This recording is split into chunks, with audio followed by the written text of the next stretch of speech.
અંકલેશ્વર નજીક national highway પર silver 7 hotel પાછળથી ભરૂચ ક્રાઇમ બ્રાન્ચની ટીમે શંકાસ્પદ કેમિકલ વેસ્ટ ભરેલ ટેન્કર સાથે ચાલકની અટકાયત કરી. કેમિકલ વેસ્ટ અને ટેન્કર મળી 23.44 લાખનો જથ્થો જપ્ત કરી વધુ તપાસ હાથ ધરી છે.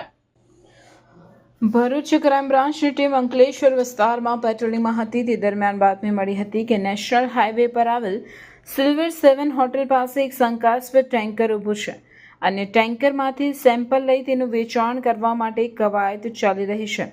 જે મળેલી માહિતીના આધારે એલસીબી પોલીસે સ્થળ પર દોડી જઈ દરોડા પાડી શંકાસ્પદ કેમિકલ વેસ્ટ ભરેલ ટેન્કર ઝડપી પાડ્યું હતું. પોલીસે તપાસ કરતા આ ટેન્કર મહારાષ્ટ્રથી નીકળી સુરત પાંડેસરા જીઆરડીસીમાં શિવાંશ કંપનીના કેમિકલ ઇનવોઇસ નામે હતું. તેની પ્રાથમિક તપાસમાં તેમાં એસિડિક એસિડ હોવાનું સામે આવ્યું હતું. જો કે ખરેખર તે વેસ્ટ શું છે તે જાણવા માટે એલસીબી પોલીસ દ્વારા જીપીસીબીને જાણ કરતા જીપીસીબીની ટીમ આવી પહોંચી હતી અને સેમ્પલ લીધા હતા. તો એફએસએલ દ્વારા પણ સેમ્પલ લઈ પૃથ્થકરણ હાથ ધરાયું હતું.